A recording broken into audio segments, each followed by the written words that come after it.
요즘 청소년들의 그런 심각성을 살펴보면은 우선 이제 최신 자료로는 24년 사이버 폭력 실태 조사라는 게 있었어요. 근데 그 안에서 청소년들이 사이버 폭력을 경험한 그 비율이 42.7%로 거의 반 가까이 나타나기도 했습니다.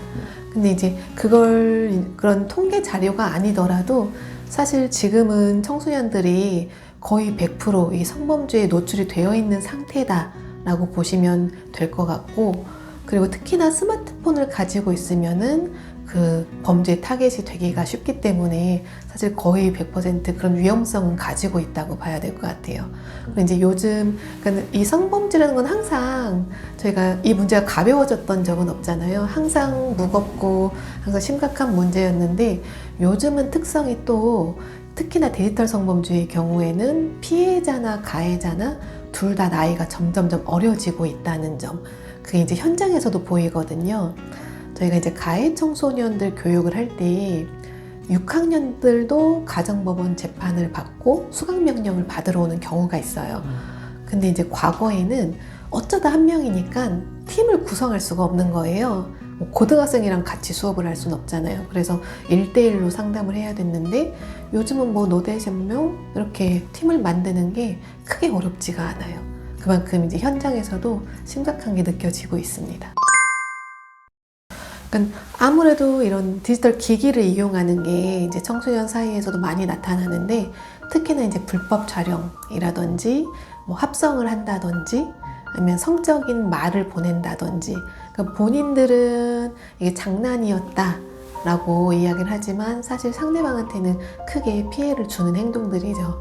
근데 이게 인터넷에서 워낙 그런 관련된 영상이나 사진 자료 같은 게 많이 돌아다니고 또 주변에서도 많이 그런 걸 보다 보니까 이게 문제라는 생각을 잘 못해요. 그래서 제가 만났던 학생 중에도 자기는 불법 촬영하면서, 그러니까 불법 촬영이라고도 안 했죠. 그 친구는 이제 몰카 찍는데 저 한 번도 걸린 적이 없어요 하면서 5년 동안 한 번도 안 걸렸대요. 저한테 자랑을 하는 거예요. 그래서 제가 너무 어이가 없어가지고 그거 디지털 성범죄입니다 라고 했더니 왜요? 저는 피해준 게 없는데요? 라고 하더라고요. 그래서 다시 물어봤죠. 그러면은 잘못한 거 아니니까 당당하게 앞에서 찍지 왜 몰래 찍었어요? 그럼 사진 잘 안 나오잖아요 하니까 글쎄요 하다가 가만히 생각을 하더라고요. 그러더니 근데 대놓고 찍으면 싫어할 것 같아요. 그러니까 본인도 사실은 알고는 있는 거죠.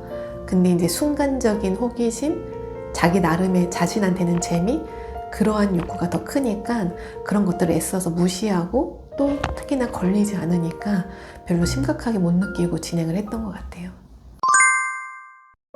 그러니까 아주 오래전에는, 지금은 이제 그런 식으로는 교육을 안 하는데 예전에는 성폭력 예방 교육하면 피해자한테 조심하라고 그렇게 많이 가르쳤었죠. 밤늦게 돌아다니지 마라, 짧은 치마 입지 마라. 근데 그게 전혀 효과가 없다는 걸 이제 누구나 알고, 그래서 그 다음에 초점을 둔 게 가해 행동을 하지 마라 라는 내용으로 주로 이제 교육을 한동안 많이 했었어요. 근데 그러다 보니까 우리가 성폭력 예방 교육하러 간다 하면은 대다수의 이제 남학생들 혹은 남자 성인분들도 마찬가지고 나는 가해자 아닌데 왜 내가 이런 교육 들어야 되지? 맨날 하지 말라고 하잖아. 맨날 남자들 보고 잘못하지 말라고 하잖아. 이렇게 부정적인 인식들이 생기더라고요. 그러니까 저희가 아무리 조심을 하려고 해도 그 비중이 실제 통계 자료가 남성 가해자와 여성 피해자일 때가 절대적으로 많다 보니까 교육할 때는 일반적인 사례를 얘기하려면 또 그런 사례가 나올 수밖에 없기도 하고, 여성 가해자, 남성 피해자의 사례는 좀 특수한 경우다 보니까 교육생들이 공감대 형성을 잘 못하기도 하고, 그러니까 항상 오히려 거부감을 느끼는 경우들도 많이 있었어요. 근데 이제 요즘은 추세가 가해 행동을 안 하는 것도 당연히 중요하지만 주변에서 방관하지 말고 피해자 도와주자. 우리가 가해 행동을 보는데 가만히 있으면은 그 가해자한테 힘을 실어주는 것이다. 그러니까 하지 말라고 직접 이야기를 해주거나, 그게 힘들 때는 선생님한테 가서라도 이런 일이 있는데 제가 어떻게 해야 될지 모르겠어요 이렇게 말이라도 해주고, 온라인상에서는 댓글 같은 거를 이런 거 하면 안 됩니다 라고 달아주거나, 그게 어려우면은 신고 버튼이라도 눌러주면은 안 좋은 글 같은 거는 차단을 시킬 수가 있거든요. 그래서 우리가 내가 속해 있는 이 환경을 안전하게 만들기 위해서, 안전한 환경이어야 나도 안전하고 행복할 수 있잖아요. 그럼 우리가 작은 실천으로 뭘 할 수 있을까, 그런 내용들을 요즘은 많이 교육을 합니다. 그리고 특히나 이제 청소년들 만나보면은 정말 악랄해서 범죄를 저지르는 경우는 그렇게 많지 않거든요. 대부분은 잘못된 통념 때문에 이렇게 해야 여자도 좋아하는 줄 알았다, 아니면 제가 아까 말씀드린 것처럼 이 정도는 괜찮은 줄 알았어요. 정말 몰라서 자기가 행동을 하는 경우도 있어요. 그래서 그런 학생들한테는 낙인 찍고 너 범죄자다 하고 거기서 끝내는 게 아니고, 이게 왜 잘못됐는지 그런 거 알려주고 다시는 이 학생이 그런 재범을 저지르지 않게, 그래서 온전하게 잘 성장시키는 게 중요한 거죠. 그래서 저희도 이제 초점을 두는 거는 가해자 하고 낙인 찍는 게 아니고 가해 청소년. 그래서 가해 행동을 했지만 얘는 청소년이고 얼마든지 발전할 수 있고 우리가 잘 이끌어야 된다. 그래서 청소년에 초점을 두고 있습니다. 그러니까 사실 이 그루밍, 뭐 오프라인이건 온라인이건 많이들 좀 생소해하는 개념이었어요. 그러니까 분명히 폭력이라고는 하는데 딱 그냥 봤을 때는 어디서부터 폭력인지, 왜냐면은 폭행이나 협박 같은 게 전혀 없거든요. 그러니까 남들이 봤을 때는 둘이 좋아서 저런 거 아니야? 하고 착각하기 쉽고, 심지어 피해자조차도 이게 폭력인가? 내가 피해자인가? 하면서 갸우뚱한 그런 상황들이 있었는데, 저희 이제 탁틴네일이라는 저희 법인에서 청소년 피해자들을 굉장히 오랫동안 지원하다 보니까 그러한 패턴들이 다 보이는 거죠. 그래서 저희가 좀 더 연구를 하고 이제 19년도에 이제 온라인 그루밍에 대한 토론회 하면서 그런 개념들을 좀 많이 퍼뜨리고, 또 이제 한국에 이제 전문 서적도 좀 번역해서 들여오고 이러면서 많이 알리기는 시작을 했어요. 근데 이제 말씀하신 것처럼 청소년 간에서도 사실 힘의 차이는 있잖아요. 그래서 제가 만났던 학생은 이제 고등학생, 가해 학생이었는데, 초등학생한테 이제 온라인 채팅하면서 너 마음에 든다, 우리 사귀자, 사랑한다, 그 패턴들이 있죠. 사랑하는 사이에서는 뭐 서로 몸사진 같은 거 보여주는 거야. 우리는 특별하니까 남들끼리는 안 하는데 우리 둘은 이렇게 하는 거야 라고 이제 꼬드기는 거죠. 근데 그 상대 피해 학생 입장에서는 아직 어리고 순진하잖아요. 그리고 자기가 생각했을 때는 온라인으로 만난 이 오빠가 되게 멋있고 좋은 내 남자친구니까 너 이런 거 안 보내주면은 우리 헤어지는 거지 뭐, 이렇게 하면은 그게 굉장히 마음이 아프거든요. 사실 현실에서 내가 정말 마음 주고받을 친구들이 많이 있으면은 아마 애초에 온라인에서 그렇게 깊게 빠져들진 않을 거예요. 근데 오프라인에서 좀 기댈 데도 없고 외로운 아이들은 이 온라인 관계가 내 전부거든요. 근데 이 사람이 나 너랑 팔로우 끊을 거야, 너랑 채팅 더 이상 안 할 거야, 이건 너랑 절교할 거야, 이것처럼 들려서 너무 불안하고 마음이 아픈 거죠. 그러니까 말을 들어줄 수밖에 없어요. 그리고 또 어쩔 때는 너 참 예쁘다 하면서 칭찬도 해주거든요. 그럼 뭔가 좀 부담스럽지만 이 외모지상주의가 가득한 이 사회에서는 예쁘다는 말을 들었을 때 또 기분이 좋은 면도 있어요. 그러니까 어른들이 사진 보내면 안 된다고 했는데 이 오빠가 이상하게 쓰진 않겠지? 불안하면서도 막상 또 예쁘다고 하니까 살짝 기분이 좋기도 하고 되게 마음이 복잡해지는 거예요. 그래서 이게 폭력이다 라는 걸 인지하기가 굉장히 힘들죠. 그래서 그 가해 청소년을 만났을 때 이제 물어봤어요. 왜 걔한테 사귀자고 하고 몸사진을 보내달라고 했냐? 모르겠대요, 처음에는. 그리고 이제 다시 여러 가지 질문을 했죠. 그랬더니 이 학생이 그 초등학생하고만 채팅을 한 건 아니었거든요. 또래 고등학생도 있었고 대학생 형 누나도 있었고 중학생도 있었고 굉장히 많은 사람들이랑 채팅을 했는데, 근데 그 많은 사람 중에 왜 그 초등학생한테만 사귀자고 했냐? 걔가 제일 뭐 네 취향이었니? 제일 예뻤니? 그러니까 또 고민을 한참 하더라고요. 그러더니 제일 어리니까 꼬드기가 좀 제일 쉬울 것 같았어요. 그러니까 결국은 자기들도 안다는 거죠. 누가 내가 접근하기 가장 쉬운 상대인지. 그래서 상대방의 취약한 점을 그렇게 살살 건드려요. 그리고 짧은 시간이 아니고 굉장히 긴 시간 동안 매일매일 너 오늘은 뭐 잠 잘 잤어? 밥은 먹었어? 아까 비 많이 왔는데 혹시 우산 챙겼어? 그러면은 아무도 나한테 관심이 없는데 이 사람은 나를 이렇게 살갑게 챙겨주거든요. 그러면은 피해자는 이걸 사랑이라고 착각할 수 있죠. 그래서 이게 폭력이라고 인지하지 못하고 계속 그 관계에 좀 끌려다닐 수도 있어요. 개인적으로는 또 여러 가지 성폭력이 있겠지만 네. 그런 게 가장 나쁜. 그쵸. 나쁜 상처를 주고. 그래서 때로는 피해자들이 끝까지 거부할 때도 있어요. 우리는 사랑한 거다. 나이 차이 많이 나는 커플들 많지 않느냐. 15살, 30, 뭐 15살밖에 차이 안 나는데 뭐가 어떠냐. 나도 사랑할 수 있다. 내 성적 자기결정권이다. 어른들이 뭘 한다고 잔소리하냐. 이러면서 오히려 상담원을 거부해요. 그래서 근데 저희가 그때 막 아니야. 너는 성폭력 피해자야. 정신 차려. 이러면은 그 아이는 오히려 내 사랑이 다 무너져 내리는 거잖아요. 그게 더 감당하기가 힘들죠. 그래서 오히려 상담원을 안 만나고 그 가해 남성한테 더 매달리게 될 수도 있어요. 근데 그 과정에서 그 남성의 폭력이나 협박이 안 보이잖아요. 그러니까 많은 사람들이 어린 게 남자를 밝힌다. 이런 식으로까지 쟤는 소용이 없어. 완전 푹 빠졌던데 둘이 완전 사랑하던데 착각할 수 있다는 거야. 근데 절대 어른들이 거기서 포기하지 마시고 그 청소년 그렇게 소위 말하는 문제하다라고 낙인 찍지 말고 옆에서 이제 좀 계속 기다려줘야 되죠. 그래서 그 남성에 대해서 하고 싶은 이야기 실컷 하게 하고 만나서 뭐가 좋았는지 만나면 둘이 뭐 하는지 그리고 너는 그럼 계속 데이트할 때 뭐 하고 싶은지 이런 거 얘기하다 보면은 나오거든요.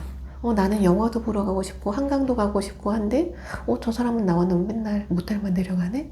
이거는 좀 아닌 것 같은데 스스로 깨닫게 되는 순간이 와요. 그럼 그때부터 이제 본인이 이게 사랑이 아니고 폭력이었구나 인지하면서 본인도 이제 상담에 좀 더 진지하게 임할 수 있게 되는 거죠. 그러니까 아마 당연히 이것도 이제 케이스마다 적용하는 건 다 다를 수밖에 없는데 항상 저희가 중심에 두는 건 피해자의 입장이에요. 그래서 이 상황이나 혹은 둘의 평소의 관계에 따라서 피해자가 제가 나를 불쾌하게는 했지만 저는 그냥 사과받고 제가 더 이상 똑같은 잘못 안 하겠다고 반성하고 이러면 저는 뭐 같이 있는 것 정도는 괜찮아요. 근데 제 바로 옆에 앉히지는 말고요. 책상 하나 정도는 떨어뜨려 앉히면 좋겠어요. 한다면은 그때는 이제 프로그램을 같이 할 수는 있겠죠. 근데 어른들이 봤을 때는 이 정도는 괜찮지 않나 싶지만 피해자 입장에서는 굉장히 마음이 많이 상하고 불편한 일들도 당연히 있을 수 있거든요. 그러면은 그 아이는 어떤 이유가 됐건 저 가해자가 나랑 같은 공간에 있는 게 싫다.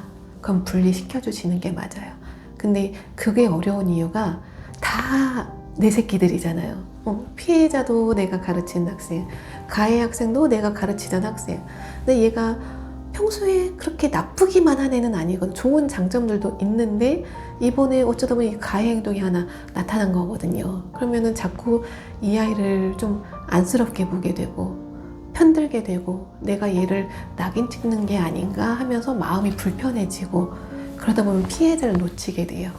그러면은 피해자 입장에서는 나는 계속 위로를 받아야 되는데 어른들이 제 편만 든다는 거죠. 제가 나보다 공부 잘한다는 이유로 제가 나보다 집 좀 잘 산다고 선생님이 쟤만 예뻐하네? 오히려 더 상처가 될 수가 있어요. 그래서 그럴 때는 이제 피해 학생이 뭘 원하는지 물론 너무 과한 요구다. 쟤를 막 다른 데로 이사시키세요. 그거는 어떻게 기관에서 할 수는 없는 거잖아요.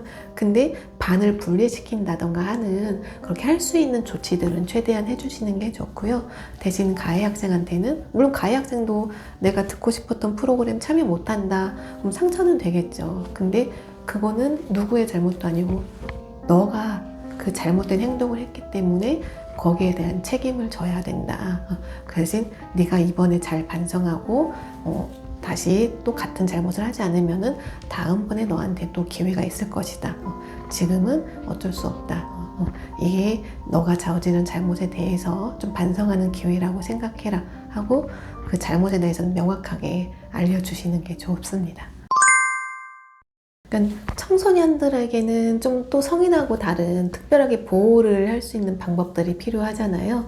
그래서 이제 청소년들을 좀 안전하게 보호하기 위해서, 특히나 성적인 위험으로부터 보호하기 위해서 만들어졌던 법이고, 90년대 보면은 아까도 말씀하셨던 조건 만남이라든지 우리 옛날에 빨간 마우라 사건 뭐 이런 식으로 그때는 그 피해 학생들을 문제아로만 취급을 했었죠. 그래서 요즘 여자애들이 저렇게 몸을 좀 속된 말로 함부로 저렇게 굴린다 뭐 이런 식으로도 표현을 하고, 뉴스에서도 그 피해자만 계속 집중해서 보도를 하고, 그러니까 이 여자애의 일탈이 문제다 라는 거에 초점이 항상 맞춰졌었어요. 근데 사실은 그 아이들도 피해자였던 거고 누군가한테 착취당하고 있었던 거고, 거기서 전혀 피해자로 지원을 받지 못하고 계속해서 또 피해가 반복이 되고 있었던 거죠. 그래서 이런 청소년들의 어떤 특수한 상황에 맞게 좀 특별한 보호가 더 필요하다 해서 이런 법안들이 생겨나게 된 거고요. 그 중에서 이제 특히나 이제 대표적인 게 뭐 신고 의무 제도, 뭐 취업 제한, 그리고 성범죄자 뭐 신상 공개 제도 이런 것들이 있는데, 일단은 신고 의무 제도는 과거에는 이제 성폭력이 친고죄였을 때, 사실 지금도 그렇지만 과거에는 더더욱 피해자가 자신의 피해 사실을 밝혀지는 거 굉장히 싫어했었잖아요. 미성년자는 특히나 더 그렇죠. 부모님한테 알려지는 거 너무 끔찍하거든요. 그래서 평소에 소위 논다 하는 애들도 절대 말하지 말라고 해요. 내가 엄마 아빠 속을 얼마나 많이 썩혔는데 이것까지 알게 하냐. 우리 엄마 이거 알면은 쓰러지신다 하면서 절대 말하지 말라고 해요. 그래서 가해자들이 협박하기가 쉬운 거예요. 꼬드기도 쉽고. 근데 이 아이가 용기 내서 신고를 했는데, 가해자가 자기가 막 수십 명, 수백 명 피해자를 만들지 않은 이상은 고소장 날라오면 누군지 뻔하잖아요. 그러니까 자꾸 찾아오는 거죠. 현관 앞에서 막 무릎 꿇고 기다리고, 학교 앞에 맨날 찾아오고, 그럼 소문이 다 나죠. 저 사람 누구야? 저 사람 전에 막 합의해달라고 막 뭐라고 소리 지르던데. 그럼 아이들이 이제 부담스러우니까 고소를 취하해버려요. 나중에 마음이 바뀌어도 다시 골수할 수가 없죠. 처벌이 안 되는 거예요. 그래서 이 미성년자 청소년들의 이 성폭력 피해에 대해서는 청소년 주변 사람들 대신 신고를 해주자. 그 가해자가 따지더라도 나한테 와서 따지게, 아이는 건들지 않게, 그래서 신고를 꼭 해주자라는 취지로 생겨난 거고, 지금은 다행히 이제 친고죄가 사라졌기 때문에 누구라도 성폭력 사실을 알게 돼서 신고를 할 수가 있어요. 근데 특히나 이제 청소년과 관련된 일을 하시는 분들은 내가 직무상 알게 됐을 때, 내가 만나는 아동 청소년이 피해를 입었다라는 사실을 알게 됐을 때는 반드시 의무적으로 신고를 하는 게 제도입니다. 저희가 강력 사건들 발생하면 항상 형량을 강화해야 된다 이런 얘기 많이 하잖아요. 근데 형량만 강해지는 거 하나만으로는 효과가 없어요. 왜냐면 안 걸리면 되거든요. 그러니까 오히려 범죄가 더 흉폭해지는 거죠. 안 걸리기 위해서. 그래서 형량이 강해지는 거 당연히 중요한데, 그거랑 동시에 내가 범죄를 저지르면 반드시 잡힌다라는 문화가 자리를 잡아야 돼요. 그래서 이 신고 의무라는 게 굉장히 중요하게 된 거죠. 그래서 물론 피해자가 경찰서 가서 진술을 하지 않으면은 사건은 어떻게 진행을 할 수는 없어요. 근데 만약에 같은 사람에 대해서 신고가 누적이 되었다. 이 사람 전에도 고소됐다가 좀 취하된 적이 있네 라든지, 그때 신고는 했는데 어떻게 사건 진행은 안 됐었네. 이 사람 신고당한 건이 많은데, 그럼 결국에는 그것까지 초범이 아니구나 인정이 되면서 좀 제대로 처벌을 할 수 있게 되는 거죠. 그래서 지금 당장은 뭐 경찰서 가서 진술하고 이런 게 진행이 안 된다고 하더라도 신고를 해두는 것은 굉장히 중요한 의미가 있습니다. 그리고 또 이제 취업 제한 제도는, 이 성범죄자는 사냥꾼 같다고 보시면 돼요. 내 먹잇감이 있는 곳에 당연히 가야죠.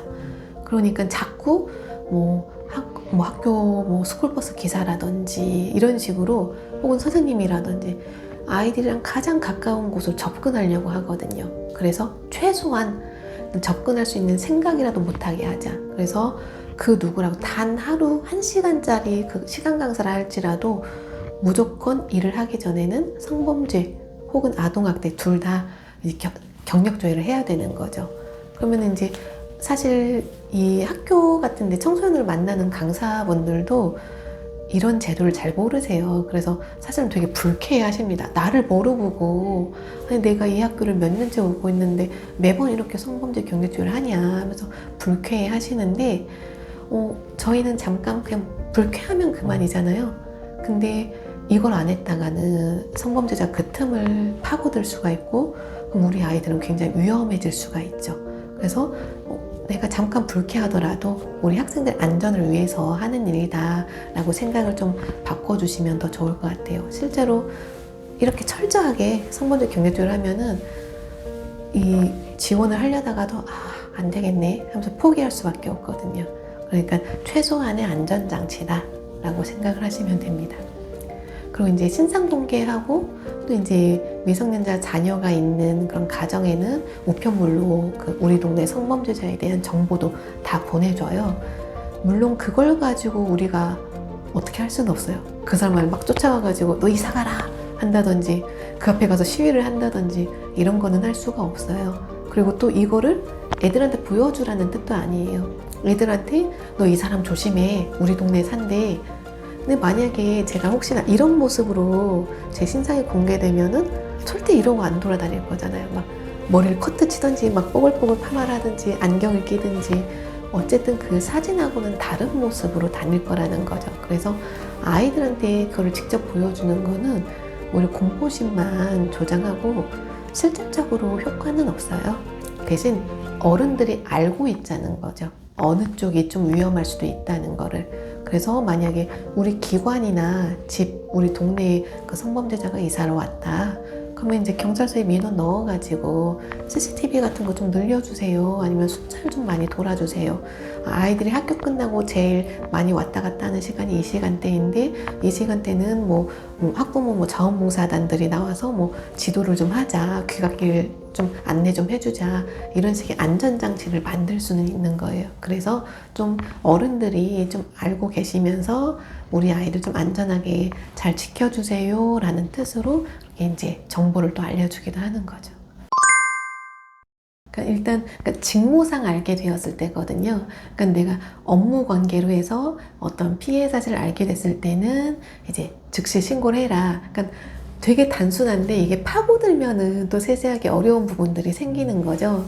그래서 일단은 직무상이기 때문에 이제 내가 퇴근하고 업무랑 상관없이 집에 가서 이야기하다가 우리 동네 이런 일이 있었대. 뭐 미성년자 피해자가 발생했을 때 그럴 때는 사실 법적으로 그때까지 의무가 있지는 않아요. 하지만 그래도 내가 한 시민으로서 뭐 내가 아는 뭐 경찰이라든지 이런 분한테 우리 동네 이런 소문이 돌던데 혹시 뭐 신고된 거 있나요? 뭐 이런 거 물어볼 수는 있겠죠. 근데 엄밀하게는 신고의 의무까지는 없다. 그 상황에서는. 근데 만약에 내가 만나고 있는 나의 학생들이 어떤 피해 사실을 입었다는 걸 알게 됐다. 그럴 때는 이제 신고의 의무가 있습니다. 그리고 또 때로는 의심이 되는 경우도 있어요. 얘가 어제 한 말이랑 오늘 한 말이 뭐가 좀 안 맞는데 이상한데 그래서 피해가 정말 맞나? 의심이 될 때도 있어요. 근데 그때도 신고를 하는 게 원칙이긴 해요. 그래서 이게 정말로 성폭력인지 아닌지는 경찰이 조사하는 거예요. 저희가 조사하는 게 아닙니다. 의심만 들어도 신고를 하는 게 원칙이에요. 근데 이제 선생님들은 괜히 바쁜 경찰분들 힘들게 하는 거 아닐까, 얘가 거짓말이면 어떡하지 하시는데 만약 거짓말이면 성폭력 피해 없었다는 거잖아요. 다행이다 하시면 되는 거죠. 그리고 경찰분도 그거 가지고 막 뭐라고 하지 않아요. 다행히 그런 거 없었네요. 선생님 걱정 마세요 라고 하실 거예요. 근데 대신 얘는 왜 그런 위험한 거짓말을 할까? 이런 내용은 대체 어디서 본 걸까? 거기에 이제 초점 맞춰가지고 그 아이한테 필요한 상담을 지원을 해주시면 더 좋겠죠. 그런데 이제 신고를 우리가 의무적으로 하긴 해야 되는데 피해자가 강력하게 거부할 때가 있어요. 저는 절대로 경찰 같은 데 알려지는 거 너무너무 싫어요. 그냥 제가 답답해서 선생님한테만 말씀드린 거지 이거 남들한테 얘기하시면은 저 진짜 죽어버릴 거예요. 이런 말 할 때도 있거든요. 근데 거기다 대고 그건 네 사정이고 나는 이거 신고하면 과태료 300만 원 내? 하고 경찰 부르면은 얘는 안 그래도 지금 불안이 높은 상태인데 진짜 위험한 행동을 할 수가 있어요. 이 법이 생긴 이유는 청소년을 보호하자는 거예요. 피해자들 보호하자. 그러니까 그런 경우에는 즉시 신고하는 게 능사가 아닐 수 있다는 거죠. 그래서 즉시 신고라는 거는 피해자를 보호하는 조치를 충분히 하고 그 다음에 즉시예요. 그래서 그럴 때는 이 아이를 안정시키는 게 우선이죠. 상담도 하고. 근데 이제 혼자서 판단하지는 마시고요. 이제 물론 내부에서도 관련된 분들 회의도 하시겠지만 외부 전문가들, 뭐 해바라기 센터라든지 117 센터, 성폭력 상담소 이런 데 전화하셔가지고 저 이런 상황인데 어떻게 하는 게 좋을까요? 하고 물어보시는 게 좋아요.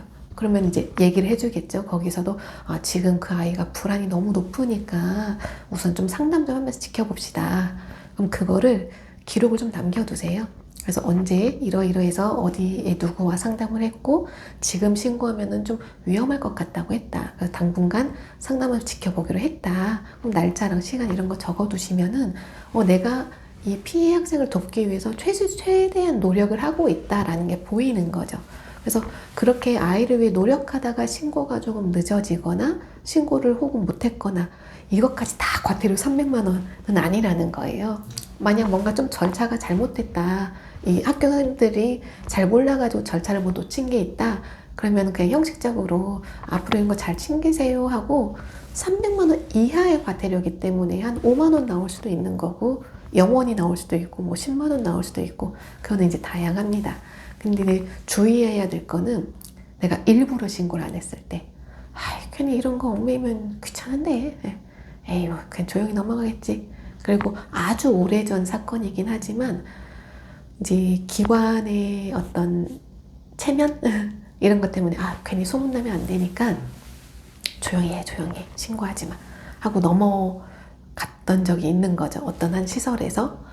그래서 그 피해 학생이 이제 답답하니까 학교 선생님한테 고백을 다시 한 거예요. 학교 선생님은 신고를 바로 하셨죠. 그래서 경찰이 조사를 하다 보니까 이 아이가 학교 선생님한테 말하기 전에 내가 다니던 시설에다 먼저 이야기를 했었는데 거기 사람들은 아무도 신고를 하지 않았구나. 그래서 그 이야기를 알고 있었던 예를 들어 담당자는 뭐 부장님한테 보고하고 부장은 뭐 기관장한테 보고하고 이런 절차가 있을 거잖아요. 그럼 그 3명이 전부 다 과태료를 받는 거야, 각각. 그 중에 한 명이라도 이야기를 했었어야지 하면서. 근데 그때 신문기사에 이제 추가 조사를 해서 필요하면은 또 다른 이제 처분이 떨어질 수 있다라는 말이 있었는데요.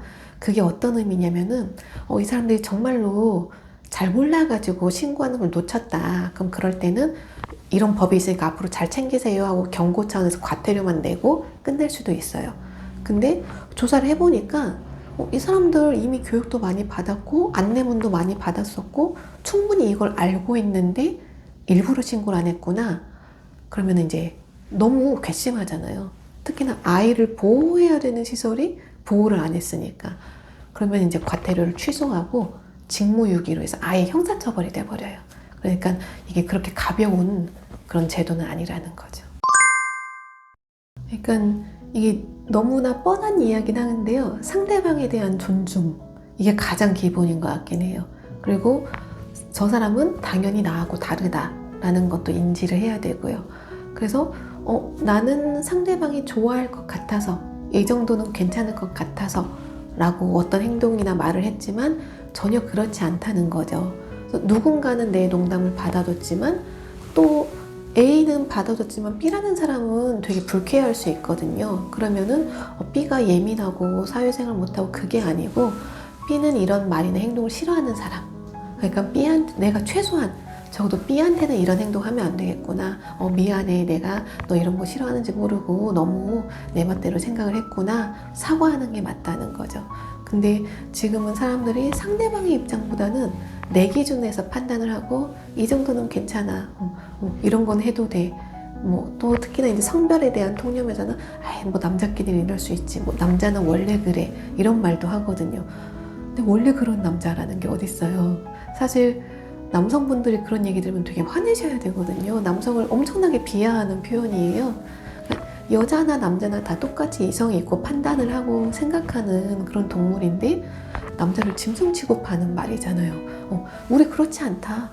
남자들 그런 존재 아니다. 우리는 성숙한 시민이다. 라는 모습을 많이 보여줘야 되는 거죠. 그래서 우리가 사실 이런 성폭력 예방 교육 같은 거 학교에서 학생들 대상으로 많이 하긴 하는데 어른들이 변해야 돼요. 그래서 어른들이 모범 보여주고 상대방한테 피해주지 않으려고 노력하고, 피해를 줬다면 바로바로 사과하고 고치려고 애쓰고, 그리고 누군가 어떤 폭력 피해를 당하는 사람 봤을 때 적극적으로 나서가지고 피해자를 도와주고, 가해자한테 힘 실어주는 게 아니라 그래서 피해자를 도와주고 하는 모습을 보여주면은 청소년들은 사실 자연스럽게 그걸 보면서 배우죠. 그래서 저희가 따로 교육을 할 필요가 없겠죠. 우리 사회가 성숙해지면. 그래서 사실은 정말 많은 시간이 걸리겠지만 우리 사회가 전반적으로 성숙해지는 게 필요한데요. 그래도 요즘은 인터넷 댓글 같은 거 보면은 예전에는 여성 피해자를 욕하는 댓글들 굉장히 많았었거든요. 근데 요즘은 많이 바뀌었어요. 그래서 피해자 편 들어주는 사람도 굉장히 많고, 누군가 가해자 편 드는 얘기를 하면은 거기에 대해서 이런 말 하지 마라 하면서 막 같이 화를 내주기도 하고, 그래서 우리가 온라인 상에서도 물론 나쁜 장면도 많이 보지만 우리 사회가 그래도 예전에 비해서 많이 성숙해지고 있고 사람들의 인식이 바뀌고 있구나 하는 것들이 또 잘 보이기도 합니다. 그래서 계속해서 이렇게 사회가 성숙해지면은 좀 자연스럽게 이런 폭력도 예방되지 않을까라고 생각을 합니다.